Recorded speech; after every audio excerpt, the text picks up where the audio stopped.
जय माता दी दोस्तों। वर्ल्ड बेस्ट मैजिक में आपका हार्दिक स्वागत है।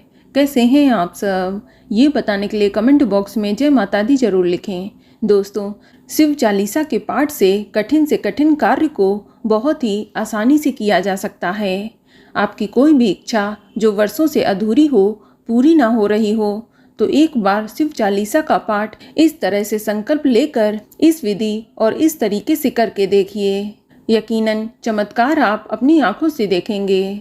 दोस्तों, अगर जीवन में परेशानियां ही परेशानियां चल रही हों, कोई उपाय कोई टोटका जब काम न कर रहा हो, अगर घर में कोई व्यक्ति बहुत ज़्यादा बीमार हो, कोई दवा काम न कर रही हो, या आपको नौकरी की तलाश हो, कोई काम धंधा नहीं चल रहा है, या आप पुत्र प्राप्ति की इच्छा रखते हैं, शादी के कई साल हो गए हैं और संतान सुख की प्राप्ति नहीं है, या इसके अलावा कर्ज में आप लदे हुए हैं, कोई रास्ता नज़र नहीं आ रहा, या किसी की शादी में रुकावट आ रही है, बनती बनती बात बिगड़ रही हो, अगर आप भी ऐसी ही किसी समस्या से परेशान हैं, या आपकी कोई मनोकामना है जो पूरी ना हो पा रही हो, तो एक बार पूरी श्रद्धा के साथ शिव चालीसा का पाठ इस तरह से करके देखिए। 100% आपको रिजल्ट जरूर मिलेगा। आपकी मनोकामना महादेव जरूर पूरी करेंगे। आप इस तरह संकल्प लेकर यदि शिव चालीसा का पाठ करेंगे तो निश्चित ही भोलेनाथ आपकी मनोकामना पूरी करेंगे। दोस्तों, शिव चालीसा का पाठ महादेव को प्रसन्न करने के लिए बेहद ही प्रभावशाली उपाय है। शिव चालीसा के पाठ से भक्तों को चमत्कारिक लाभ प्राप्त होते हैं। उनकी सारी मनोकामनाएं पूर्ण हो जाती हैं, सारे कष्ट दुख दर्द दूर हो जाते हैं। लेकिन शिव चालीसा का विधि और नियम के अनुसार ही पाठ करना चाहिए, तभी भक्त को उसका संपूर्ण फल प्राप्त होता है।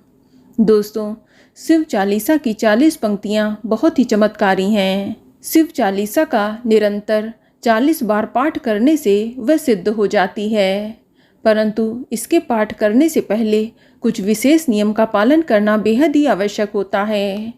चलिए सबसे पहले हम जान लेते हैं कि शिव चालीसा के पाठ के नियम क्या हैं। दोस्तों, आप किसी भी सोमवार को ये पाठ कर सकते हैं। इसमें पक्ष का विचार ना करें।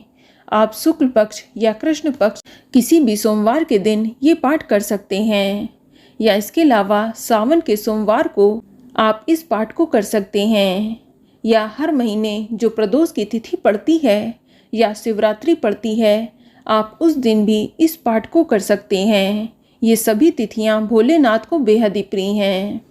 अगला नियम है कि यदि आप इस पाठ को प्रदोष काल में करते हैं तो ज़्यादा श्रेष्ठ रहेगा, या फिर आप सूर्योदय होने के 1-2 घंटे के अंदर इस पाठ को कर लें तो अच्छा रहेगा।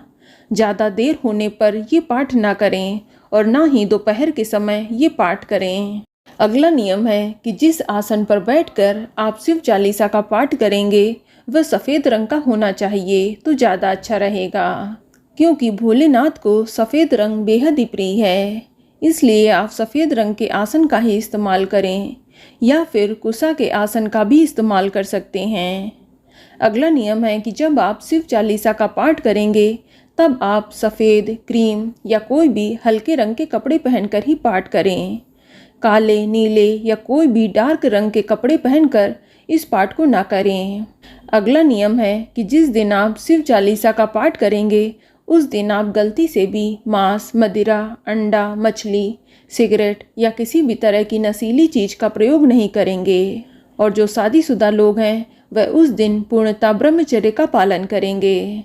इस बात का विशेष ध्यान रखें। अगला नियम महिलाओं के लिए है कि जब आपके पीरियड के 7वें दिन हो जाएं, तभी आप शिव चालीसा के पाठ का संकल्प लें। जब आप पूर्णतः शुद्ध अवस्था में हों तभी ये पाठ करें। चलिए अब इसकी पूजा की विधि और संकल्प की विधि जान लेते हैं। दोस्तों, पूजा शुरू करने से पहले सबसे पहले आपको भगवान भोलेनाथ की मूर्ति या फोटो ले लेनी है, या आपके घर में शिवलिंग है तो उसकी भी पूजा कर सकते हैं। साथ ही आपको एक शिव चालीसा की किताब भी लेनी है। सबसे पहले आप पूजा स्थल को गंगा जल छिड़क कर शुद्ध कर लें, और अब लकड़ी की चौकी या पटा ले लें, उस पर सफ़ेद रंग का वस्त्र बिछा लें। अब उसके ऊपर भगवान शिव की मूर्ति या फोटो स्थापित कर लें। आप जब पूजा करें तो दिशा का भी ध्यान रखें कि पाठ करते समय आपका मुंह पूर्व दिशा की ओर होना चाहिए। अब आप एक गाय के घी का दीपक जला लें, धूप दीप जला लें और भोग में मिश्री या कोई भी सफ़ेद रंग की मिठाई का इस्तेमाल करें, या आप घर पर भी कुछ मीठा बनाकर भोलेनाथ को भोग लगा सकते हैं, जैसे खीर, हलवा आदि। अब आपको एक तांबे का लोटा जल भरकर रखना है अपने दाहिने हाथ की तरफ, और एक नए गिलास में पानी भरकर रखना है अपने बाएं हाथ की तरफ। ध्यान रखें कि ये जो गिलास का पानी है ये आपको खुला रखना है और अपने ठीक सामने रखना है, जितना पास हो सके उतना, ताकि पाठ करते समय आपका ध्यान इस पानी में जाता रहे। अब आप पूजा शुरू करने से पहले सबसे पहले पाठ करने का संकल्प लें।